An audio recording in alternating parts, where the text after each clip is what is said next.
Hey, so I don't need to apologize for the rain, right? I'm recording beside my window because I always do that, and it's raining here in Vancouver, BC, so yeah. If you're watching this video in Vancouver, you probably know exactly what I'm talking about. But either way, today we're talking about the Vancouver Canucks and the fact that the rookie Prospects Development Camp has just kicked off. Now, at the time of this video's publication, I think the actual thing will still be going on, and we'll be making more videos as the training camp, or the development camp, I should say, goes on, and talking about the stories, talking about who's hot, who's not, who's doing well, and who do we think has a good chance at doing some damage at training camp as well. But before everything went down, before the prospects stepped out onto the ice, which they're currently doing at the time of this recording, we're getting the updates on Twitter live from Patterson and Quadrelli and all of them who are actually attending Rogers Arena right now, we had ourselves what was a few interviews done with some of the prospects heading into this entire ordeal. Let's talk today about Vasili Podkolzin. He is the Vancouver Canucks Golden Boy from the 2019 draft, drafted in Vancouver 10th overall. Let's also talk about Danila Klimovich. He is the very first Canucks pick of the 2021 draft, 18 years old, playing in the 3rd Division Belarusian League last season. So he's in a really peculiar spot because when was the last time you saw a guy who was drafted out of the 3rd Division in Belarus actually make significant damage immediately after the draft? I can't tell you the last time that happened. What about you? We're also going to be talking today about Jett Woo, who is a name that I think a lot of Vancouver Canucks fans have kind of, how do I put this lightly, forgotten about? He was a guy drafted by the Vancouver Canucks back in 2018 in the 2nd round. He was taken after Quinn Hughes, who was the 1st-round guy in that year. July 2000, the birth date, 6 feet 205, a right-handed defenseman who likes to go out there, body guys, and put up big points. He had 5 points in 28 games last season with the Utica Comets, so there definitely is still some improvement to be made with his prospect profile, but at the end of the day, he was a 2nd-round talent that some people believed could have gone in the 1st round back in 2018, and he is seen as this physical guy, one of the most physical players in the 2018 draft. Having this kind of guy alongside of Quinn Hughes was a pretty good pickup in that time frame. We're also going to be talking today about Viktor Persson, who is a Vancouver Canucks prospect from 2020 in the 7th round. He's 19 years old, 6'2", 192. He is a right-handed defenseman as well, and he wrapped up his 2020-2021 all over the place, playing for the Junior 20 Brunosh team, the regular Brunosh team, and Stromsbro IF in the Hockey at 10. We had these 4 guys here making interviews and actually having their quotes published on Twitter. I say that because there were a lot of quotes, but not everything was showcased into the media right away. In fact, the Vancouver Canucks Twitter account only right now, they're releasing the full interviews done. So it is really interesting to get a verbal look at some of these prospects and just how their psyche works in this kind of environment over here. But we're going to be kicking off our video here by talking about what Ryan Johnson said. He was the GM of the Utica Comets, and he is the Senior Director of Canucks Player Development, as well as the Abbotsford Abbotsford Canucks, my goodness, GM right now too. They put in his word, and he talked about how important it is for this entire process for the young guys. For me, the most important part is acclimating them, the prospects he means, to what we're all about and our culture. I want them to understand what it means to be a Canuck, the values and the way we want to play. That right there, I think it's a pretty underrated part because we did see Henrik and Daniel Sedin actually suiting up and watching this development camp going on right here. And I mean, come on, you want to talk about culture, you want to talk about the Vancouver spirit, from Linden to Naslund to Sedin, skipping over Messier. Henrik and Daniel, who passed it over on Debeau, by the way, are probably 2 of the most well-known guys in this aspect of Vancouver history, of hockey history, of Swedish hockey prosperity. Yeah, there's a culture that the Canucks like to uphold, and having this kind of opportunity to showcase that off, I think it's a really good thing.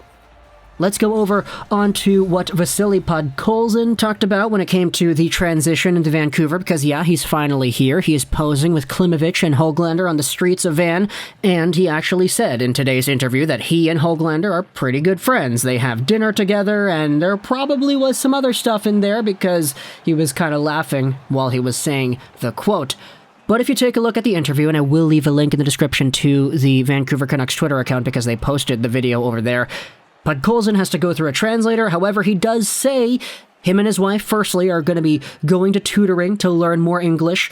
Podkolzin did also say that he's understanding of the English that's going on around him, and he is, when he hangs out with the team and stuff, pretty able to communicate that way. It's just in interview settings, it's a lot more difficult because, I mean, come on, it's the media, you're saying stuff that's going to go into the newspapers and the articles. It's not really the easiest to communicate when it comes to a media format. Heck, even I have trouble with that sometimes. That's why it takes so many gosh darn takes to record these videos over here.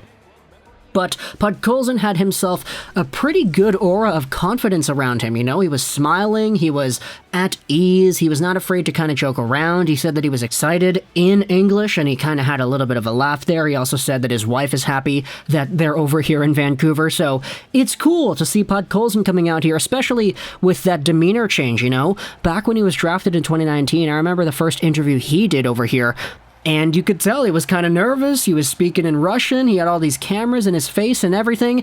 But now, you know, it's Vancouver. He's here. He's 20 years old, and he's probably going to be making this hockey team sometime in the next few days. So it is good to see everything and how it's going down with Podkolzin. Going over onto Klimovich, though, the video was actually posted onto the Canucks Twitter as well. His was really interesting because I didn't realize this beforehand, but Klimovich is a really quiet guy. Like, I get it. He's 18 years old. He is going over to North America. I'm personally not too sure if he's been here before or if he's had extended time developing in here. I mean, he was technically supposed to be here for the draft, but the draft was done online, so it's not really the same. But in his interview, he talked about Vancouver. He says he really loves it here. He likes going on walks, and it's not strange at all. And to that I say, hey, you could kind of tell. He was posting on Instagram him downtown with Podkolzin hanging out with Höglander. He posted himself over hanging out beside the convention center, too, where the Van Gogh thing is going on. It wasn't really the Van Gogh thing. He was just posting a picture of him in the water. But he's acclimated over here, too. Sure, he's quiet, but he is interesting enough to where it is noteworthy what he is saying. He also says he enjoyed the matches he played and the speed and the level of the game, assuming he's talking about the extended time he has had to practice with these guys once in a while. Jett Woo, on the other hand, he comes out here, he says, summer was good, really healthy and confident. I'm going to continue to get reps in and experience. That's the kind of thing I love to see out of Jett Woo because he is indeed still a young guy, 21 years old, just wrapped up his first season in the AHL. He's got a long way to go over here. And for defensemen, we had seen it with Olli Juolevi. It takes a while for defensemen to usually develop, unless you're an absolute phenom like Quinn Hughes is, which is rare, but it still does happen. And besides, you have to take a look at things comparatively to other defenseman prospects who had been drafted in similar ranges. Jack Rathbone was drafted in 2017. Guess what? He'd made his debut last season, and he's probably going to be a full-time guy now. So Jett Woo, who was drafted a year after, might be getting his chops this season sometime towards the end of the year if we have an injury or something to Shen or to Myers or to Hamonic, because, you know, right side defense, it is kind of our weak spot here in the Vancouver system today.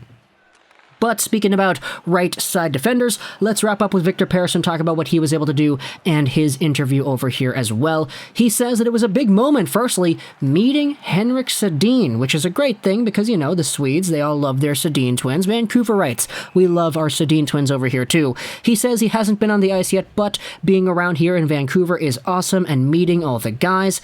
He's got a smile on his face. He's over here and living the life as a Vancouver Canucks prospect. He's still got a lot of time of development as well. He's only 19, so that's going to be good to see. He is a lot bigger, too, than all the other Canucks defenseman prospects that we have, and quite frankly, defensemen on the team as well. Rathbone isn't all too big. Hughes isn't all too big. We have ourselves, of course, Jett Woo, who is only 6 feet, but he is a little bit heavy, 205, so that's a really good freight train right there.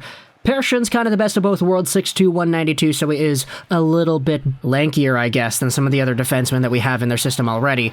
But Persson, not really the guy with the biggest amount of hype behind him, but he still is a fairly intriguing prospect that still is young. He's still got a lot of time, so we'll see where exactly he goes. But right now, I think that's the end of this video over here, I guess, because there is indeed a Whole bunch of stuff we're going to be talking about soon as this development camp goes on. Talk to me in the comments below. What do you think is the most exciting part so far? Is it the intrigue and the mystery behind Danila Klimovich? Is it the guarantee and the solidification of Podkolzin into the lineup?